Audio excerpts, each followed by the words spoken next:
yang boleh tidak berpuasa dan hanya mengganti fidyah tanpa harus mengganti puasa di hari yang lain, yaitu orang-orang yang bila dipaksakan untuk berpuasa masih dapat, tetapi sungguh amat payah sekali dalam melaksanakannya. Perhatikan firman Allah, wa 'alal ladzina yutiqunahu fidyatun ta'amu miskin. Dan terhadap orang-orang yang bisa berpuasa tetapi dengan susah payah boleh tidak berpuasa, wajib membayar fidyah, yaitu memberi makan orang miskin. Al-Baqarah ayat 184. Ayat tersebut umum, maka siapa saja yang walaupun mampu berpuasa tetapi dengan amat payah atau rekoso dalam menjalankannya, maka termasuk yang dimaksud oleh ayat di atas. Misalnya, A. Wanita yang sedang hamil yang bila berpuasa dikhawatirkan akan menimbulkan gangguan pada dirinya dan atau anak yang dikandungnya. B. Wanita yang sedang menyusui, baik anaknya sendiri maupun anak orang lain yang diserahkan kepadanya untuk disusui, yang bila dipaksakan untuk berpuasa akan sangat berat bagi dirinya dan atau bagi anak yang sedang disusuinya itu. Rasulullah Shallallahu Alaihi Wasallam bersabda, Innallaha wazo'a 'alal musafiri shauma wa satras salati wa 'anil khubla wal murdi'is shauma. Rawahu Ahmad. Sesungguhnya Allah Subhanahu wa taala telah membolehkan bagi musafir meninggalkan puasa dan mengqashar salat, dan Allah telah membolehkan perempuan hamil dan yang sedang menyusui meninggalkan puasa. Hadis riwayat Ahmad dari Anas bin Malik Al-Ka'bi. Dan riwayat dari Ibnu Abbas radhiyallahu an tentang istrinya yang sedang hamil, katanya, anti bimanzilatil ladzi la yutikuhu fa'alaikil fida'u wala qadha'a alaiki. Engkau sekedudukan dengan orang yang amat payah untuk berpuasa, maka wajib atasmu fidyah dan tidak ada qadha bagimu. Hadis riwayat Al-Bazzar dan disahihkan oleh Ad-Daruqutni. Serta riwayat dari Ibnu Umar ketika beliau ditanya oleh seorang wanita Quraisy yang sedang hamil tentang hal puasanya, maka jawab beliau, aftiri wa at'imi kulla yaumin miskinan wala taqdi. Berbukalah kamu dan berilah makan tiap hari seorang miskin dan janganlah mengqadhanya. Hadis riwayat Ibnu Hazm. C. Orang yang lanjut usia atau orang tua yang apabila berpuasa akan sangat memayahkannya, berdasar keumuman ayat surat Al-Baqarah ayat 184 dan riwayat dari Ibnu Abbas sebagai berikut. Rukhisa lisyaikhil kabiri an yuftira wa yut'ima wala qadha'a alaihi. Orang yang sangat tua dibenarkan untuk berbuka dan wajib memberi fidyah serta tidak ada qadha atasnya. Hadis riwayat Ad-Daruqutni dan Al-Hakim. D. Orang yang pekerjaannya sangat berat, yang bila tetap berpuasa walaupun ia kuat akan sangat berat dan memayahkannya. Misalnya pengemudi becak, pekerja tambang, karyawan-karyawan pengangkat barang di stasiun, terminal, pelabuhan dan sebagainya. E. Orang yang sakit menaun yang menurut ahli kesehatan sulit diharapkan sembuhnya, atau walaupun sembuh tetapi memakan waktu yang lama sekali. F. Siapa saja yang karena kondisi badannya atau sebab-sebab lain akan amat berat sekali bila berpuasa, walaupun bila dipaksa akan kuat juga. Untuk nomor D, E, dan F, ini pun dasarnya adalah keumuman lafaz dari ayat 184 surat Al-Baqarah di atas. Semua yang tersebut di atas boleh tidak berpuasa dan wajib membayar fidyah tanpa harus mengganti puasa di hari yang lain. Nah, mudah-mudahan dipahamin.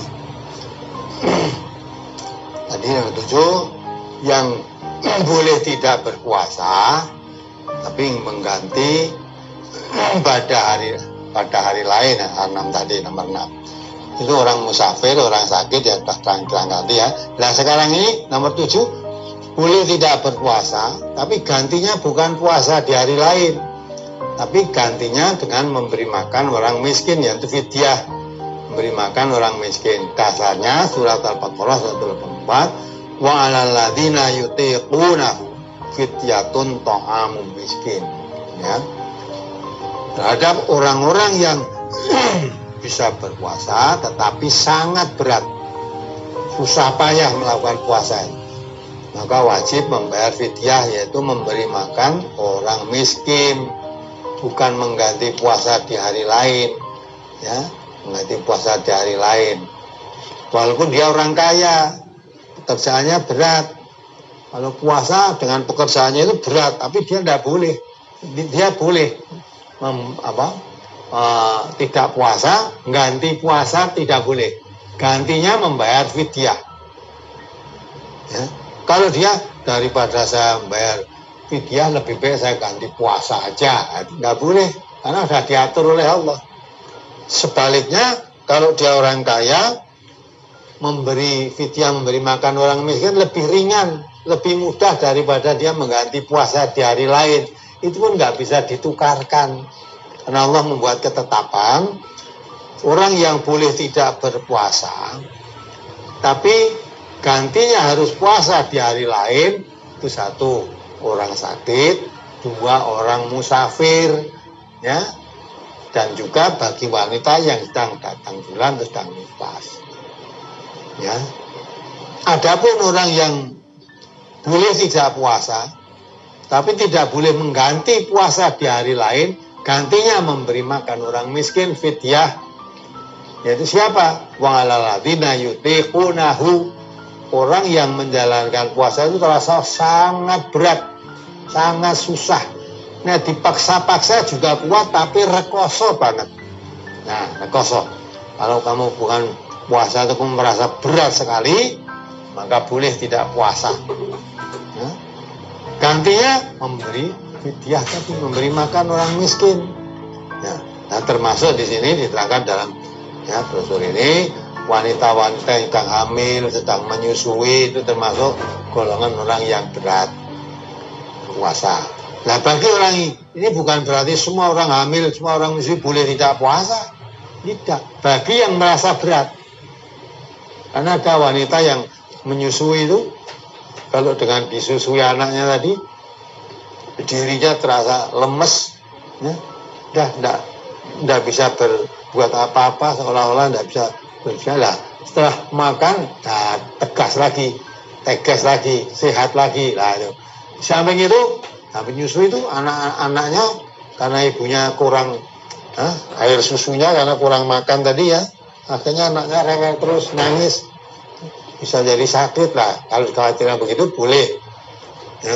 Ibu yang mestinya wajib puasa karena sedang menyusui boleh tidak puasa, tetapi diganti dengan fidyah, ya, fidyah. Kalau ibu menyusui atau ibu sedang hamil digunakan puasa, tidak merasa gangguan apapun, tidak merasa berat, ya tidak boleh, tidak puasa. Nah, ini berkaitan dengan iman. Yang bersangkutan, ibu yang sedang menyusui atau ibu yang sedang hamil tadi, dengan hamil itu menyusui bagaimana dia rasakan. Kalau sekedar dirasakan lapar, biasa, waktu tidak hamil puasa ya lapar. Ya, kalau orang puasa lapar wajar. Tapi ini orang hamil atau orang menyusui, ya, dengan puasa itu, ya, tidak makan, tidak lapar, tapi terasa sangat berat karena kehamilannya, sangat berat karena menyusui anaknya. Nah, yang begitu itu boleh. Tidak puasa tapi diganti dengan membayar fidyah, memberi makan orang miskin. Wa 'alal ladzina yutiqunahu fidyatun ta'amum miskin. Jadi orang yang sangat berat menjalankan puasa karena hal yang tertentu atau karena usia tua, ya, terlalu tua sehingga untuk puasa itu berat sekali, ya, boleh tidak puasa, ya, ganti dengan bayar fidyah, beri makan orang miskin. Nah, mudah-mudahan bisa dipahami. Mungkin dari sekian dulu. ada yang perlu ditanyakan? Saya berhentikan dulu kalau ada pertanyaan. Ini yang nomor 8 masih satu subbab dengan yang 7 tadi. Oh ya, lanjutkan ayo. 8 yang wajib untuk tidak berpuasa dan wajib mengganti dengan puasa di hari yang lain, yaitu khusus bagi wanita yang sedang haid atau nifas. Berdasar riwayat an Aisyah qalat kunna nakhidhu ala ahdi Rasulillah sallallahu alaihi wasallam fa nu'maru bi qadha'is shaumi wa la nu'maru bi qadha'is sholati.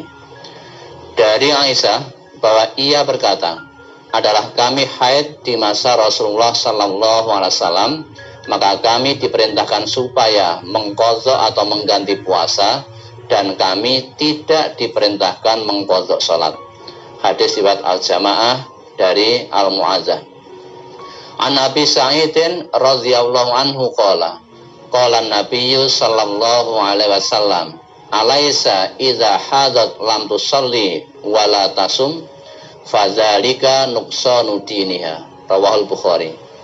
Dari Abu Sa'id Al-Khudri radhiyallahu an, ia berkata, Nabi sallallahu alaihi wasallam bersabda, bukankah apabila seorang wanita itu haid, ia tidak sholat dan tidak berpuasa, itulah dari kekurangan agamanya. Nah, kalau ngaji tidak boleh baca satu hadis saja terus dipakai dalil.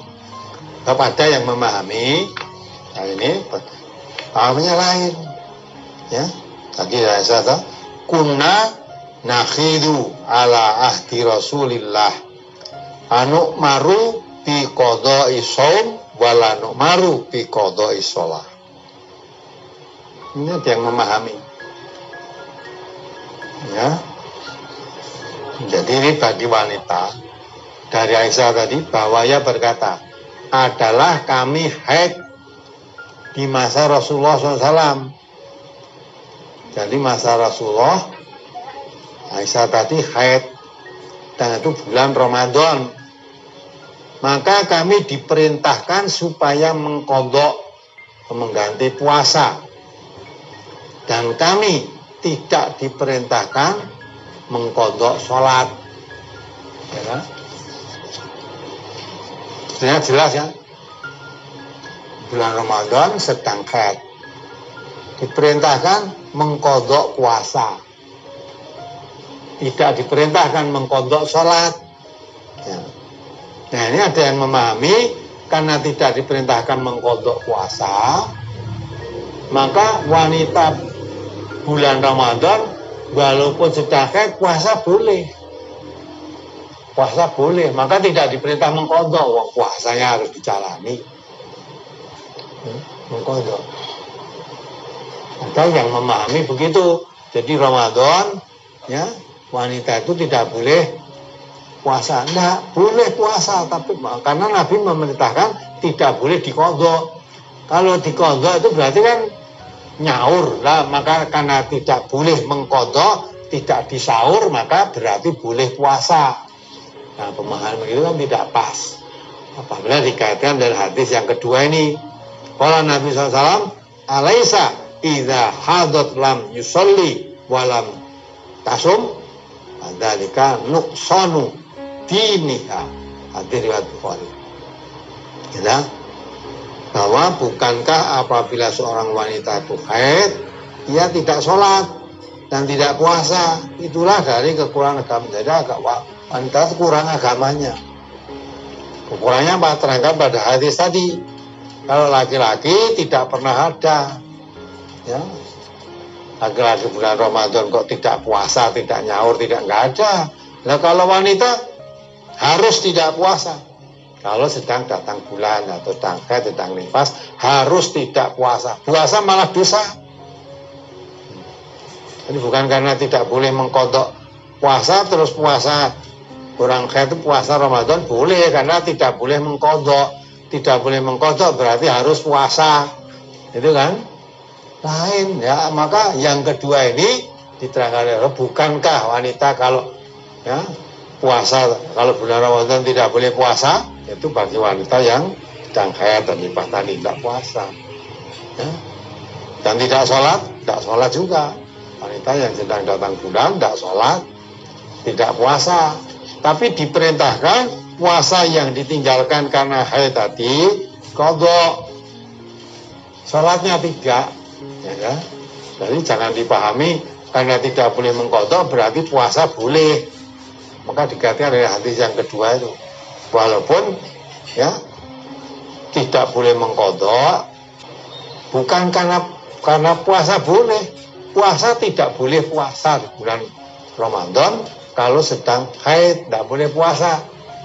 Tapi puasa yang ditinggalkan karena haid tadi ya wajib diqadha, diganti.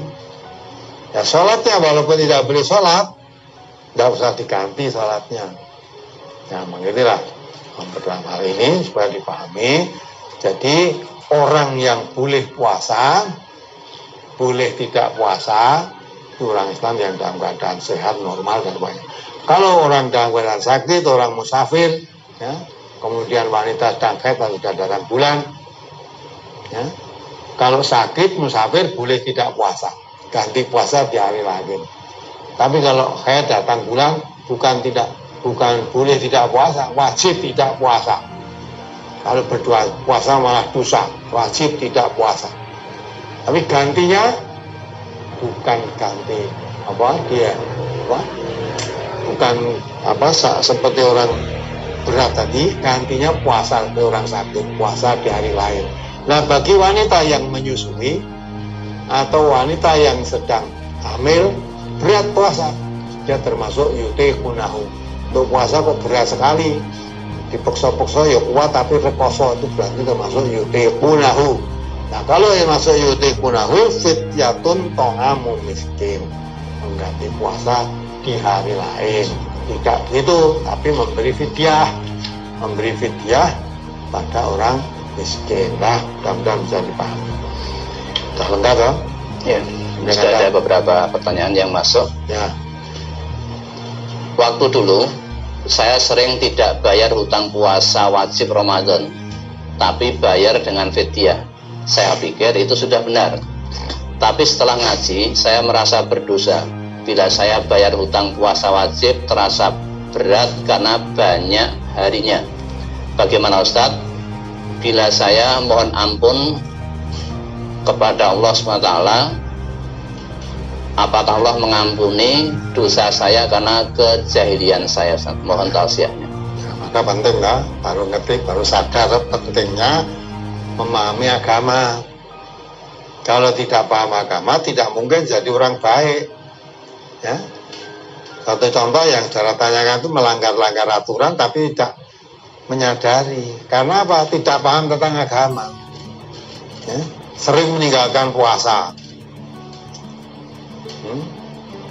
Karena menjalani puasa itu lebih berat daripada bayar fidyah. Wong punya uang, timbang aku tak poso sudah bayar fidyah aja lah. Itu tidak boleh. Siapa yang wajib bayar fidyah, siapa yang wajib ganti puasa sudah ada aturannya, itu tidak boleh ditukar-tukar.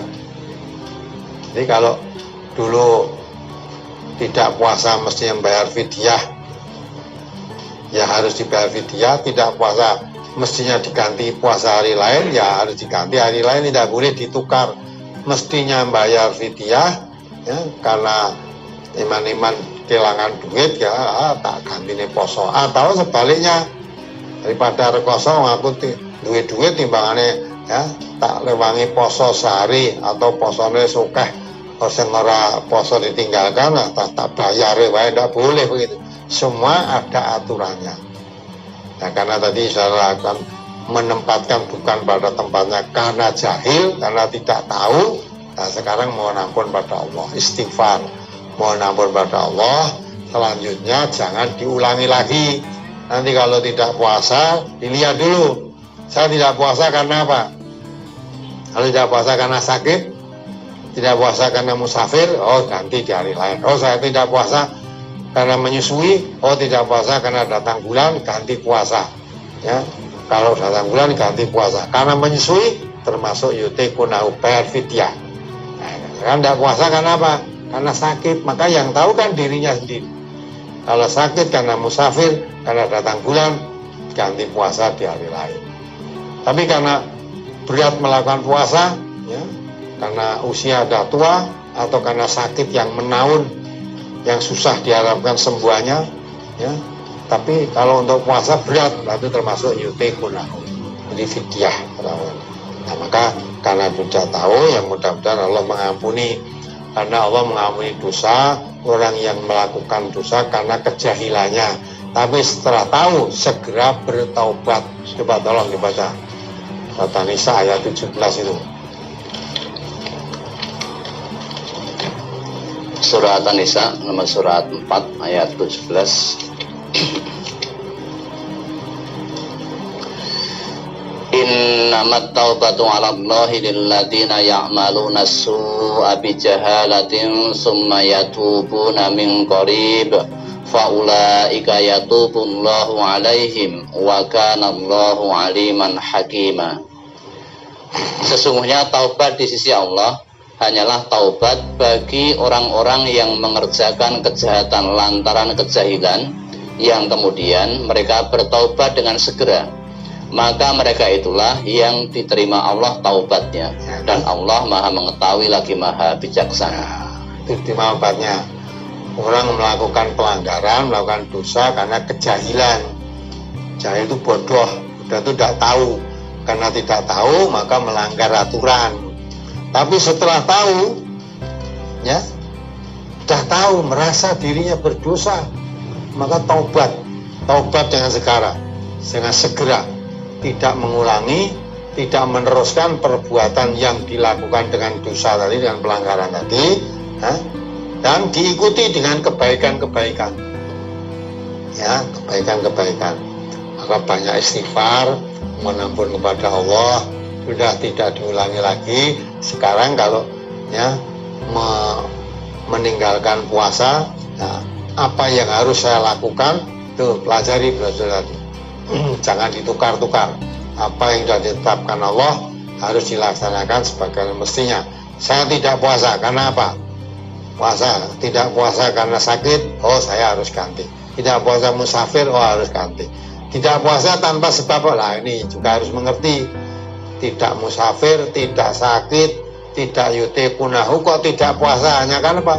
Karena kepingin, ya, kepingin makan atau membeli bersama dengan teman, karena diajak teman untuk membersamai makan, padahal ini puasa Ramadan, puasa wajib. Nah, jadi kalau puasa tidak dibenarkan alasannya dalam berbuka tadi, walaupun 1 hari tidak puasa, tapi tidak karena sakit, tidak musafir, tidak datang bulan, tidak tua, tidak termasuk yutikunahu, kok tidak puasanya, ya, diajak makan temannya, tuh sudah kepingin dan sebagainya, ya, berarti tanpa dibenarkan syarak. Walaupun 1 hari itu diganti sepanjang tahun tidak sah, ya, tidak sah. Maka puasa itu boleh tidak puasa. Tapi siapa yang boleh tidak puasa?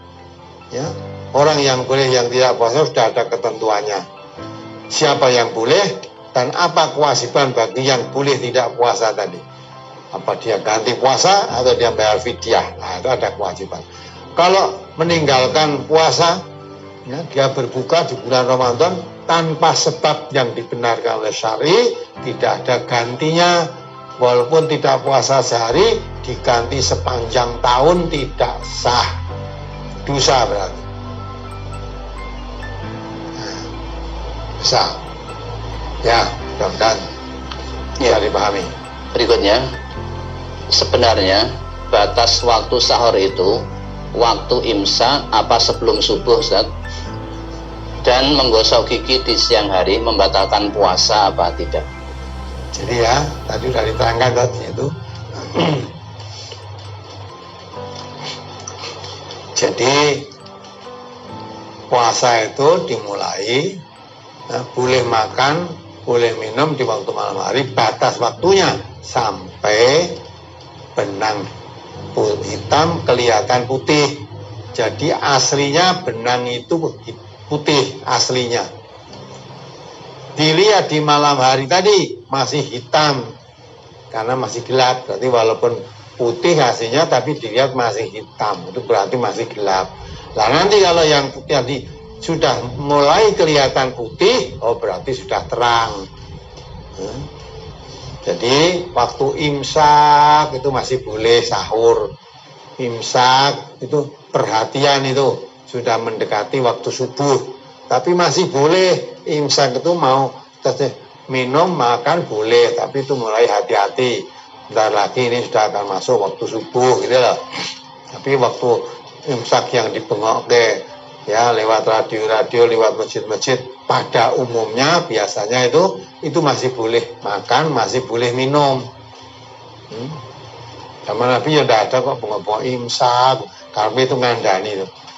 Ini nggak imsak kok, imsak jam 3 wis imsak, mereka dheweke sing sahur wis rampung. Tidak boleh begitu ya. Jadi batas waktunya sampai fajar, sampai subuh. Ya. Kalau sudah masuk waktu subuh, dan tidak boleh buka, tidak boleh makan, tidak boleh minum. Tapi kalau masih belum, batas waktunya sampai fajar lagi. Dan yang kedua tadi apa? Menggosok gigi. Menggosok gigi di bulan Ramadan siang hari boleh saja. Tidak ada kan keterangan yang membatalkan puasa karena menggosok gigi kan nggak ada. Boleh. Jangan terus. Ya, berikutnya, aku punya penyakit mah. Jadi kalau puasa itu dari pagi mual, masuk angin, pusing, sampai sore tiba. Tetapi setelah berbuka sehat lagi. Termasuk boleh enggak puasa atau tidak? Nah itu puasa, kalau seperti itu termasuk penyakit yang menaun tadi, sulit sembuhnya.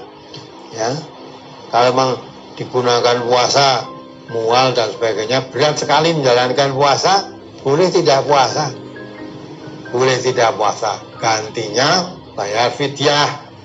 Ya, itu termasuk yutikunahu, ya, berat menjalankan puasa. Ya, nah kecuali kalau memang mual dan sebagainya, tapi sampai berhari-hari sampai ya buka artinya tidak apa-apa, sehat sampai sebulan penuh begitu, tidak masalah kalau kuat begitu. Ya, misalnya buka mari lah, sekarang sahurnya aja diperbanyak nanti. Ya, ya di samping itu kalau ada memang tidak terlalu mengganggu ya untuk puasa tadi bisa ditahan sampai buka ternyata masih kuat, ya tidak masalah. Ya, tapi kalau memang berat sekali, ya, puasa yang berat itu termasuk yutikunahu, boleh tidak puasa, bayar fidyah, beri makan orang miskin tadi. Berikutnya, suami saya kerjanya paling berat, jadi tidak puasa. Karena saya orang miskin, membayar fidyahnya hanya mampu membayar Rp5.000. Jadi yang seperti ini bagaimana, Ustaz? Jadi ya, beri makan ya, orang memberi fidyah, memberi makan orang miskin 1 hari, ya, seperti yang biasa dimakan dirinya. Kalau kamu orang miskin, ya, orang miskin tadi 5.000 untuk kamu sendiri tiap hari, ya Rp5.000 dah cukup tiap hari makannya 2 kali, ya, pagi sore misalnya, sehari 2.500, makan sekali 2 kali ya 2.500, berarti 5.000 cukup. Jadi memberi makan orang miskin sesuai yang dimakan dirinya untuk 1 hari. Kalau kamu 1 hari 5.000 cukup, sesuai dengan kemiskinanmu, ya kamu bayar 5.000 itu sudah cukup. Tapi kalau kamu makannya ya sehari 3 kali, kok memberi fidyah hanya 2 kali, tidak cukup itu. Jadi orang miskin suruh memberi makan orang miskin, ya sudah diberikan pada dirimu sendiri, wong kamu miskin. Orang miskin kok memberi makan orang miskin, ya saya sendiri miskin, ya sudah, daripada diberikan orang lain, berikan pada dirimu sendiri, wong kamu miskin. Dengan kata lain, kalau memang kamu orang miskin tidak kuat memberi makan orang miskin, ya sudah, tidak memberi, udah kuat. Berarti tidak puasa dan tidak memberi fidyah karena miskin. Ya, Wah, penak ya nak nu. Penak kowe hijau apa piye? Yang miskin tadi dijol karo sing kaya. Puasa sudah tak puasa. Wong miskin kowe rekoso kok penak gimana? Ya, seolah-olah kamu bisa puasa berbuka sahur dengan baik itu seolah-olah berat. Puasa itu jangan dianggap berat, bukan beban. Puasa itu suatu kewajiban, tujuannya sangat mulia. Maka orang yang beriman betul tidak mau ketinggalan Ramadan itu nggak mau mencapai takwa tujuannya. Ya, gitu. Maka dengan aturan-aturan yang ditetapkan oleh Allah akan menjadi orang yang bertakwa. Iman kalau sampai tidak bisa berpuasa, tidak puasa. Tapi kalau kamu miskin ya sudah, saya wajib memberi makan orang miskin. Sedang saya sendiri miskin, ya sudah kewajibannya hilang orang miskin. Ya, apalagi saya banyak berhutang puasa di tahun-tahun yang